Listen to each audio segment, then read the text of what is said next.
갈라디아서는 사도 바울이 저 갈라디아 지방에 오래전에 자기가 개척했던 교회 성도들에게 문제가 생긴 걸 알고 편지로 원격 목회를 하는 그 내용 서신서입니다. 그곳에 있던 어린 신앙의 성도들에게 유대로부터 몇몇 거짓 선지자들이, 거짓 선생들이 내려와서 너희가 구원을 얻으려면 율법으로만, 거꾸로 말했네요. 너희가 구원을 얻으려면 믿음으로만 구원을 얻는 것이 아니라 우리 유대인들처럼 율법도 지켜야 되고 할례도 받아야 된다 라고 가르쳐서 그곳에 있던 어린 신앙인들이 조금 혼동에 빠졌을 때 그게 아니라 믿음으로다, 우리는 그 율법에서 자유케 되었다라는 이야기를 강조하는, 가르치는 말씀이 되겠습니다. 지난 시간에 우리는 사도 바울이 안디옥에서 일어났던 어떤 해프닝 하나와 그때 베드로와 바나바가 행했던 실수를 질책하는 걸 살펴보았어요. 누구에게나 인정을 받던, 여러분 베드로가 누구예요? 여러분 또 바나바가 누구예요? 그런 놀라운 일꾼들도 유대인으로서 지니고 있던 율법과 행위에 대한 어떤 선입관 또는 부담감에 대해서 자칫, 그게 부담이 되니까 자칫 외식하는 행동을 했다는 거예요. 자기들은 이미 복음으로 인해서 자유함을 얻었지만 여전히 다른 골수 유대인들이 어떻게 생각할까, 이게 늘 걱정됐다는 거죠. 그래서 거기서 이방인들하고 같이 먹고 교제하고 있는데 야고보 사도가 보낸 예루살렘에서 사람들이 왔다는 얘기를 듣고 얼른 그 자리를 일어나 피해버렸다는 거죠. 마치 우리는 이방인들하고 함께 먹지도 않았고 함께 교제도 하지 않았다, 이런 식으로 말입니다. 그 외식하는 모습을 보고 사도 바울이 크게 질책한 겁니다. 그것 잘못되었어. 그리고 나서 사도 바울은 그리스도의 정체성을 선언하죠. 우리 잘 아는 말씀, 내가 그리스도와 함께 십자가에 못 박혔나니 그런즉 이제는 내가 산 것이 아니요 오직 내 안에 그리스도께서 사신 것이라. 이제 내가 육체 가운데 사는 것은 나를 사랑하사 나를 위하여 자기 몸을 버리신 하나님의 아들을 믿는 믿음 안에서 사는 것이라. 그리스도인이 누구냐? 나는 죽었고 내 안에 예수께서 대신 사신 사람, 그들이 진정한 그리스도인이라는 겁니다. 그 믿음의 고백이 있는 자, 나는 죽었고 나는 할 말이 없고 예수님이라면 어떻게 행하실까, 그것만 확실히, 그게 이제 그리스도인인데 그것만 확실히 해도 오늘 우리들이 이 세상에 가지고 있는, 씨름하고 있는 문제들은 더 이상 문제거리도 되지 않을 것이다. 우리 그렇게 생각합니다. 오늘 갈라디아서의 말씀 5번째 시간 3장에서 우리는 하나님은 그리스도를 믿는 믿음을 통해 죄인을 구원하시지 결코 율법의 행위로 구원하시지 않는다라는 것을 또 한 번 주장하고 증명하는 사도 바울을 만납니다. 먼저 1절에서 5절까지의 말씀은 그가 이제 증명하는 방법인데 자기의 경험을 통해서 증명하고요. 그리고 오늘 6절에서 14절까지의 말씀은 성경 속에 있는 것들을 가지고 논증합니다. 율법으로 구원받지 않아요, 믿음으로 구원받아요 라는 사실 말입니다. 먼저는 그의 경험, 체험에서 나온 논증이죠. 1절은 이렇게 시작돼요. 같이 한번 보실까요?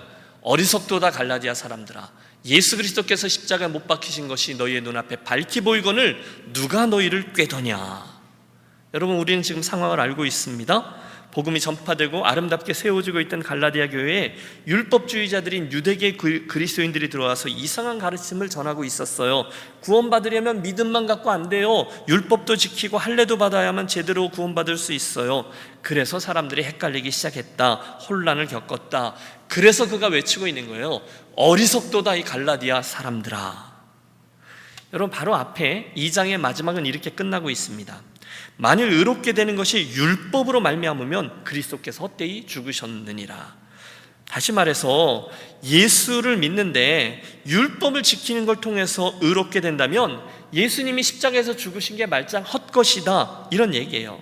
우리가 뭘 하고 그래서 하나님이 좀 원하시는 점수가 이 정도인데 거기에 합격해서 구원을 얻고 그때 내가 했던 어떤 행위 때문에 의롭게 된다라고 주장한다면 예수님이 오셔서 십자가에 죽으신 게 아무런 소용이 없다는 거예요. 따라서 오늘 우리가 구원을 받는 것은 우리의 행위나 율법이 아니라 예수님을 구주로 믿고 받아들이는 믿음 때문이다. 이걸 잊지 말아라. 이게 사도 바울의 저 질색 속에 담긴 메시지입니다. 이 어리석은 갈라디아 사람들아, 예수님이 십자가에 죽은 게 헛것이란 말이냐? 도대체 너희들 눈앞에 십자가 예수님이 보이지 않느냐? 그런데도 누군가 그런 헛소리로 너희들을 꿰고 있느냐? 정신 차려라. 이게 사도 바울의 질책이죠. 이어지는 2절에서 5절까지 말씀은 그 사실을 계속 강조하여 말씀합니다. 자기의 경험을 얘기해요. 나는 원래 율법으로 거의 완벽하다 할 정도로 좋은 바리새인이었다. 그러나 예수님을 만나고 그분을 믿게 되었을 때 더 이상 나는 율법의 종이 아니라 율법에서 자유한 자가 되었다. 내가 그걸 체험했다. 그의 경험을 자랑스럽게 논증의 증거로 삼고 있는 거죠. 그리고 나서 두 번째 논증이 6절부터인데요. 저가 이제는 성경에 나오는 기록으로 자기의 그 주장을 논증하고 있습니다. 첫 번째 논증은 아브라함에게서부터 시작돼요. 6절을 보십시오. 아브라함이 하나님을 믿음에 그것을 그에게 의로 정하셨다 함과 같으니라. 여러분, 우리는 이 이야기가 창세기 15장의 얘기라는 걸 압니다. 아브라함의 처했던 상황을 알죠? 나이가 점점 더 많아지고 있어요. 그런데 하나님이 말씀하시죠. 내가 너에게 후사를 주리라. 아멘. 믿습니다. 감사합니다. 그런데 오랫동안 기다렸음에도 아무런 일도 일어나지 않죠. 결국 아브라함이 살짝 마음이 흔들려서 하갈이라는 여인을 첩으로 얻어서 인간적인 방법으로 아들 이스마엘을 얻습니다. 그런데 하나님은 그게 아니라 하세요. 얼마 후에, 그러니까 그가 100세를 1년 앞둔 99세가 되었을 때 하나님이 다시 그에게 신방 오셔서 말씀하시잖아요. 내년 이맘쯤에 너에게 아들이 있으리라. 후사를 줄 것이다. 또 하나님은 그 아브라함을요, 재미있는 장면이 나오잖아요. 밤 하늘이 보이는 별이 쏟아지는 밖으로 데리고 나가시죠. 자, 내 약속하는데 내 자손들이 앞으로 이 쏟아지는 별들과도 같이 많아지게 될 것이다. 그때 성경은 이렇게 얘기합니다. 아브라함이 여호와를 믿으니 여호와께서 이를 그의 의로 여기시고. 여러분, 이해가 되세요? 그가 하나님을 믿으니, 그 말씀을 믿으니 하나님이 그걸 의로 여기셨다는 거예요. 그 믿음이 의가 되었어요. 오늘 9절을 보세요. 그러므로 믿음으로 말미암은 자는 믿음이 있는 아브라함과 함께 복을 받느니라. 오늘 우리들 가운데 이 사실을 믿는 자, 그러니까 예수님의 십자가의 사건을 나에게 주시는 은혜로 믿는 자는 아브라함과 함께 복을 받는데요. 믿습니까? 여러분, 이게 놀라운 얘기예요. 아브라함이 하나님을 믿었더니 하나님이 의로 여기셨다 했는데 우리가 그 믿음이 있을 때 아브라함과 함께 복을 얻는다는 거예요. 그러니까 아브라함이 이 믿음으로 말미암는 의에 대한 성경적인 증거라는 거죠. 여러분, 잘 들어주십시오. 유대주의자들이 예루살렘에서 온 거잖아요. 그리고 와가지고 구원을 얻으려면 율법까지도 지켜야 돼 라고 그들의 역사와 전통, 이게 유대인이야, 우리는 원래부터 그랬어 라고 얘기할 때 거기에 아주 큰 논리적인 약점이 하나 있습니다. 그건 뭐냐면 유대인들이 주장하는 바는 이거예요. 우리는 옛날 조상부터 하나님이 우리들에게 주신 율법을 잘 지켜왔어. 그러므로 그 율법이 우리의 삶을 규정하고 또 그것으로 인해서 우리가 구원함을 얻었어 라고 주장하잖아요. 그런데 유대인이 말하는 그 율법이 언제 주어진 것일까요? 여러분, 구약시대의 율법이 언제 어디서 주어졌죠? 네, 출애굽기에 시내산에서 모세와 함께 있을 때 모세가 산에 올라가서 십계명을 받고 하나님의 율법을 주셨거든요. 그런데 여러분, 그때로부터 유대인들이 율법 아래 삶을 규정하고 살았는데 잘 생각해 보세요. 아브라함은요, 그 모세 때보다 몇백 년 위의 사람이에요. 그러니까 아브라함은 지금 유대인들이 이야기하는 율법을 알던 사람이에요, 모르던 사람이에요? 여러분, 제가 너무 어려운 걸 여쭸죠? 예. 모세 때 율법을 받았는데 모세보다 몇백 년 위의 사람이 아브라함이에요. 그럼 아브라함은 율법을 알아요, 몰라요? 몰랐다는 겁니다. 여러분, 이해가 되십니까? 그러니까 아브라함, 그들이 프라이드라고 생각하는 그 믿음의 조상 아브라함은 율법 때문에 구원받은 사람이 아니라 하나님을 믿음에 하나님이 그것을 의로 여기셨다, 그 믿음으로 구원함을 받은 사람이었다는 점을 기억하라는 거예요. 그래서 사도 바울은 지금 율법이 아니라 믿음입니다를 증거할 때 증명하는 첫 번째 성경적 근거로 아브라함을 가지고 오는 거예요. 결국 하나님은 모든 이방 민족들이 율법이 아니라 믿음으로 구원을 얻을 것이라는 것을 미리 성경 속에 알려주셨다. 여러분, 아브라함을 통한 성경적인 첫 번째 논증이었어요. 두 번째 성경적인 논증은 10절에 나오는 신명기서의 말씀을 인용한 건데요, 함께 10절의 말씀을 합독해 보겠습니다. 무릇 율법 행위에 속한 자들은 저주 아래 있나니 기록된 바 누구든지 율법책에 기록된 대로 모든 일을 항상 행하지 아니하는 자는 저주 아래에 있는 자라 하였음이라. 여러분, 이 말의 의미는 우리가 완전히 율법대로 사는 것은 전혀 불가능하다, 이 얘기잖아요. 그러므로 자기가 나는 율법 아래에 있는 거야, 그 유대인들이 이야기하는 것처럼 나는 그것을 잘 지킬 거야 라고 생각하는 자는 이미 저주 아래에 있는 자라는 거죠. 나중에 보면 율법은 몽학선생, 초등교사라고 말하거든요. 율법으로는 죄를 깨닫게 하는 거지 율법이 우리를 구원하지 못한다라는 얘기도 나중에 나오는데요. 11절에 보면 또 하나님 앞에서 아무도 율법으로 말미암아 의롭게 되지 못할 것이 분명하니 이는 의인은 믿음으로 살리라 하였음이니라. 또 한 번 강조되고 있어요. 신명기에서 나왔던 말씀이에요. 오직 의인은 율법이 아니라 무엇으로 살아요? 믿음으로 산다는 거예요. 이게 성경이 말씀한 두 번째 논증이죠. 마지막으로 13절과 14절의 말씀은 이 일과 관련돼 예수님의 십자가가 무슨 의미가 있는지를 또 한 번 밝혀줍니다. 여러분 13절을 다시 한번 합독하겠습니다. 그리스도께서 우리를 위하여 저주를 받은 바 되사 율법의 저주에서 우리를 속량하셨으니 기록된 바 나무에 달린 자마다 저주 아래 있는 자라 하였음이라. 이는 그리스도 예수 안에서 아브라함의 복이 이방인에게 미치게 하고 또 우리로 하여금 믿음으로 말미암아 성령의 약속을 받게 하려 함이라. 아멘. 여러분 우리들에게 친숙한 예수님 시대의 사람들이 했던 말 하나가 나오고 있습니다. 유대인들은요 율법 아래 있을 때 누군가가 율법을 거쳐서 사형 언도를 받으면 지금도 중동엔 있어요. 투석형에 처합니다. 돌로 사람을 쳐 죽이는 일이죠. 그리고 그 끔찍한 시체를 나무에 매달아 놓습니다. 기둥에다 매달아 놓는 거예요. 왜냐하면 그 끔찍한 모습을 보고 다른 사람들이 교훈을 얻도록 하기 위함이에요.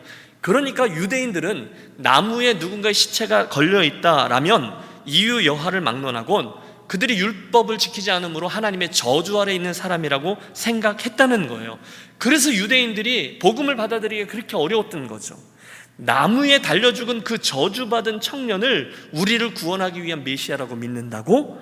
말도 되지 않는 소리, 이게 유대인들이었다는 거죠. 그런데 바울이 외쳐요. 그 저주는 바로 나와 너희들의 죄 때문이었다. 우리가 받을 그 율법 아래의 저주를 그분이 대신 십자가에서 그렇게 끔찍하게 당한 것이다. 그래서 우리는 그 율법의 저주를 주님이 이미 다 받으셨기 때문에 믿음으로 의롭다함을 얻는다. 이게 사도 바울의 세 번째 논증입니다. 그러므로 결국 본장에서 바울은요 그의 개인적인 체험과 성경적인 근거를 가지고 자기가 계속해서 끝까지 주장하는 이 진리를 증명해요. 우리의 의롭다함은 율법이 아니라 무엇으로요? 믿음으로 구원을 얻는다. 따라서 지금 갈라디아 교회에 들어와서 너희들을 혼란에 빠뜨리는 그 거짓 교사들의 가르침, 행위를 따라야 율법을 제대로 지켜야 구원을 얻을 수 있다는 말을 믿지 말아라, 이렇게 얘기하는 거죠. 여러분 우리는 지금 이 이야기를 절절하게 듣지 않아요. 왜냐하면 우리는 이야기가 너무 흔한 이야기잖아요. 믿음으로 구원함을 얻습니다. 여러분 이 이야기는 그런데 그 당시, 지금은 우리가 수많은 믿음의 선진들과 또 사도 바울이 생명을 걸고 이런 논증을 하고 수많은 이들이 순교자의 길을 가면서 이 진리를 증명해냈고 우리에게 보여주었기 때문에 우리가 율법이 아니라 믿음으로 구원함을 얻습니다. 행위도 좋지만 그 행위 이전에 하나님의 은혜가 있고 믿음으로 구원함을 얻습니다. 우리 이렇게 고백할 수 있지만 그 당시 아직 성경도 다 완전히 기록되지 않았고 아직 또 신학적인 정립도 다 되어지지 않는 당시에 이런 진리를 바르게 선포하고 또 바르게 가르치는 일은 너무도 중요한 일이었어요. 사도 바울이 그 일을 행해주고 있는 것이죠. 자, 그 분명한 진리를 오늘 우리들의 것으로 한번 가지고 와 보시죠. 이상의 말씀을 들으신 여러분, 오늘 여러분은 무엇으로 구원을 얻었고 무엇으로 하나님 앞에 의롭다함을 받으셨습니까? 여러분 행위로 의롭다함을 얻습니까? 율법을 지켜냄으로 의롭다함을 얻습니까? 우리가 선한 행위로 구원함을 받고 하나님 앞에 의롭다 여김을 받습니까? 아니라는 거예요. 대신에 우리는 믿음으로, 즉 예수님이 나를 위해 십자가에 대신 죽으셨고 그 사실을 내가 믿고 그분을 나의 주와 그리스도로 영접합니다 라는 것으로 인해서 우리는 구원을 얻었습니다. 여러분 믿습니까? 문제는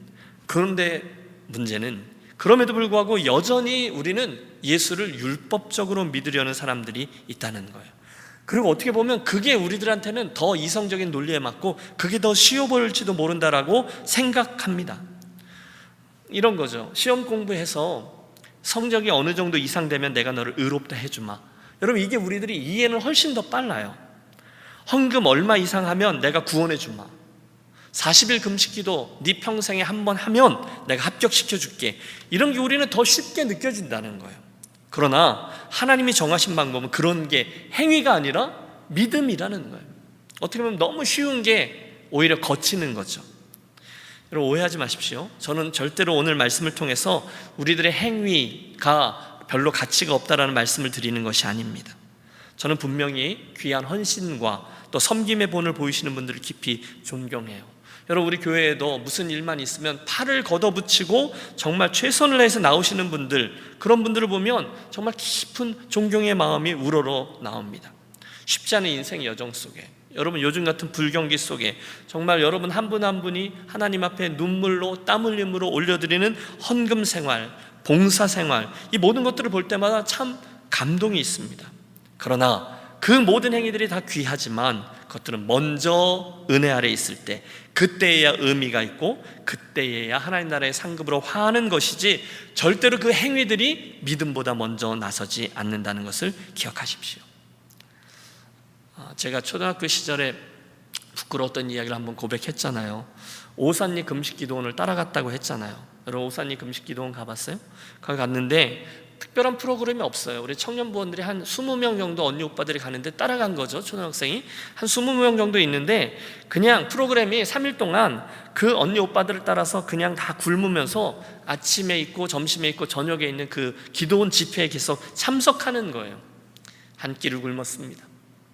두 끼를 굶었습니다. 참아야 한다 알죠. 그런데 몸이 따르질 않는 거예요.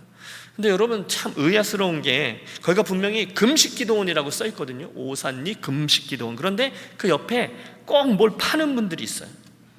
오래된 버스 그걸 개조해가지고 그 안에 가면 국수도 팔고 우동도 팔고 빵도 팔고 우유도 팔고 그런 간이 식당이 거기 있는 거예요. 그런데 여러분 한 3끼 정도쯤 건너뛰니까 그 초등학교 꼬마의 후각이 점점 예민해지면서 거의 입신의 경지에 이르는 거죠. 그렇죠? 정말 세상과 나는 관계없고 맛있는 냄새 나는 버스만 보이는 거죠. 결국 동지 하나를 꼬셔서 몰래 들어가서 열심히 빵하고 우유를 사 먹고 또 아닌 척하면서 들어가서 열심히 기도하고 그랬던 기억이 있습니다. 그런데 여러분 만일 성경이 3일 금식 기도에 성공함으로 내가 의롭게 될 수 있다라고 말했다면 저는 절망할 겁니다. 내 인생에 그런 일이 일어나지 않으니까요. 그런데 다행히도 성경은 금식 기도를 하기 때문에 구원받고 의로워진다라고 말하지 않아요. 어떤 행위 때문이 아니라 그저 예수님의 복음, 십자가 이야기를 듣고 믿으면 할렐루야, 그러면 구원함을 얻는데요. 의로워진대요. 너무 쉽잖아요. 그래서 어떤 분은 복음을 그냥 믿어, 공짜잖아, 믿어서 손해볼 거 어딨어, 공짜야. 그런데 여러분 그 공짜를 강조하다 보니 그만 그 은혜가 너무 값싼 은혜가 되고 또 값싼 복음이 되곤 했죠. 아니에요. 복음은 공짜가 아니라 복음은 엄청난 대가가 치루었었어요. 예수 그리스도의 보혈이 치루어진 만큼의 복음인 거죠. 그 무게감과 함께 예수님의 십자가 사건이 나를 위한 것이라고 믿으면 그때 하나님께서 저와 여러분을 의롭다라고 칭해 주신다는 거예요. 복음의 우선성, 복음의 은혜, 그 다음에야 우리들이 행하는 모든 행위가 의미가 있어지는 거죠. 사랑하는 여러분, 저와 여러분 모두는 각자의 상황과 환경은 달랐지만 먼저 여러분을 사랑하시고 복음을 듣게 하시고 믿음으로 구원함을 받아 의롭게 된 축복의 수혜자들인 줄로 믿습니다. 그렇다면 이제 우리는 더 이상 전혀 어떤 행위를 통해서 내 구원함에 뭘 보태거나 하는 노력은 여러분 의미 없음을 기억하십시오. 우리가 구원받고 그분의 은혜를 입는 데에는 우리의 행위가 아무런 역할을 하지 못해요. 여러분 엄청난 바다 그 끝도 없이 펼쳐진 그 망망대해에 우리가 이 한 컵의 물, 이거 괜찮은데 이 물을 더한다고 할 때 그게 무슨 의미가 있겠습니까? 그게 우리들의 행위라는 거예요. 그게 사도 바울이 보고 있는 율법이라는 거예요. 그런데 혹시 잠깐 혼동이 와서 하나님 제가 이거 합니다, 하나님 제가 이런 일 했습니다, 제가 이런 일도 감당했습니다, 제 점수를 다른 사람보다 조금 높게 해주십시오 라고 말한다면 너무너무 어리석은 사람이라는 거예요. 아니요, 그분 앞에 우리들이 행하신, 그분이 행하신 일 앞에 우리가 뭘 더할 것이 없어요. 우리가 구원받기 위해서 말입니다. 혹시 우리들이 뭘 내놓아도 너무너무 작아요. 그래서 요즘 우리가 주일에 나누는 말씀들이죠. 하나님 앞에서 겸손함으로가 정답입니다. 사실은 그렇게 우리가 하나님께 뭔가를 드릴 수 있던 행위 또한 그분이 우리에게 허락해 주신 은혜인 줄로 믿습니다. 그런데도 그걸 모르고 끝까지 내 행위를 붙들고 그걸 자랑하면, 또는 그 행위를 알아주지 않는다고 서운해한다면, 여러분, 율법을 지켜야만 구원을 얻는다라고 주장하던 그 사람들과 똑같이 율법주의 그리스도인이 된다는 거예요.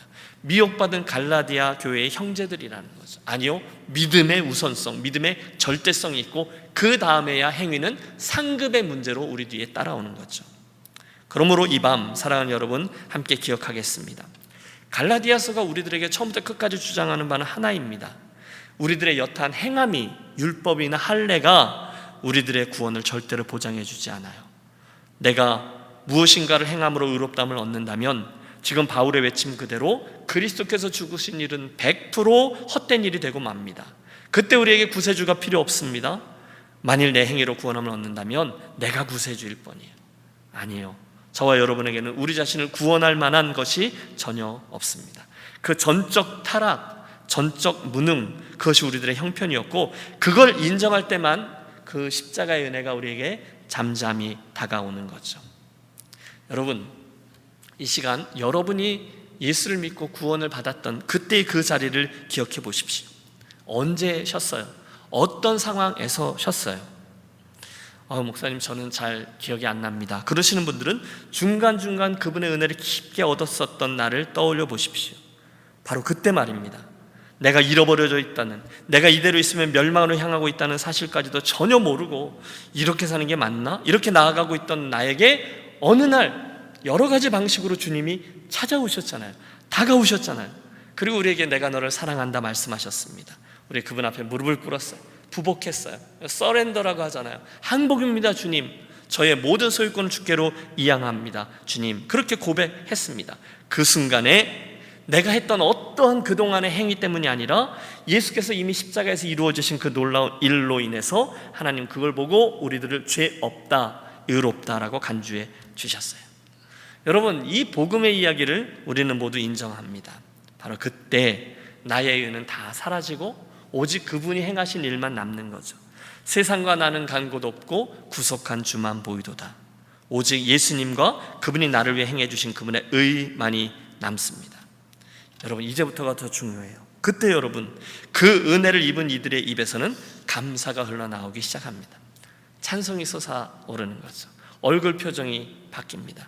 절대로 교만하지 않습니다. 내가가 사라집니다. 내가라는 이야기를 고백할 때는 그 이야기죠. 내가 그리스도와 함께 십자가에 못 박혔나니 주인이 바뀌어져 있어요. 혹시 여러분, 오늘 저와 여러분의 삶에 글쎄요, 감사가 사라지셨습니까? 서운한 일들만 떠오릅니까? 혹시 나를 이렇게 취급하는 다른 누구 때문에 불편함이 생겨납니까? 내가 그리고 그 사람은 이렇게 자꾸 읊조립니까? 내가 이 정도밖에 안 되는 사람이야? 슬퍼지십니까? 틀림없습니다. 혹시 내 안에 예수님의 그 은혜를 내가 소홀히 취급하고 있는 겁니다. 내게 예수님의 죽으심이 별것 아닌 것, 당연히 내가 그렇게 그 은혜를 받아야 되는 것 정도로 싸구려 은혜로 취급당하고 있는 거예요. 내가 잊고 있는 게 있죠. 나는요, 정말로 말로만이 아니라 진짜로 죽을 수밖에 없는 죄의 덩어리였는데, 여러분 가만히 있어 보세요. 우리 안에 있는 탐욕, 더러움, 이기심, 시기, 질투, 교만 항상 있어요. 그런데 이것들이 계속해서 끌어오르는데, 그런 나 같은 거를 주님이 포기하지 않으시고 그냥 내버려 두심으로 나를 멸망의 구렁텅이로 가도록 하지 않으시고, 하나도 아쉽지 않는 그분이 나에게 다가오시면서 안타까움 속으로 나를 붙드시고, 여러분 그 일을 위해서 이미 성육신의 사건이 있었죠. 십자가의 대속의 피를 흘려주셨죠. 그리고 구원의 은혜를 베풀어 주셨어요. 그런데 그 은혜를 내가 깜빡 잊는 거죠. 그래서 우리가 말이 그렇게 많은 거예요. 그래서 우리가 서운한 게 그렇게 많은 거예요. 그래서 우리가 다른 누군가에게 기분 나빠요. 그래서 나는 별로 잘못이 없다라고 생각하는 거예요. 뭐죠? 그 형편없던 나에게 유일한 가능성, 의롭다 칭하시기 위해 십자가만큼 나를 사랑해 주신 그분의 은혜를 내가 잊은 것입니다. 빨리 돌아가야 돼요. 나의 어떤 행위가 아니라 믿음의 자리로 말입니다. 혹시 여러분이 갈라디아서의 스피릿이죠. 오늘 나의 그 믿음보다 나의 어떤 행동이나 행위를 붙잡고 이 길을 가고 계신 분 있으십니까? 기억하세요. 항상 은혜가 먼저였죠. 해볼까요? 항상 은혜가 먼저였습니다. 아브라함에게도 그랬고요, 사도 바울에게도 그랬고요, 우리들에게도요. 그게 믿음이죠. 결단코 오늘 갈라디아서에 말씀하고 있는 것처럼 그 사람들의 주장처럼 율법이나 할례와 같은 행위가 아니라 그분을 향한 순전한 우리들의 믿음이 앞서야 합니다. 바로 그분이 베푸신 은혜를 믿음으로 선택하셔서 여러분 오늘도 또 한 번 감사와 찬양을 회복하는 우리들의 이 밤이 되시기를 주의 이름으로 축원합니다.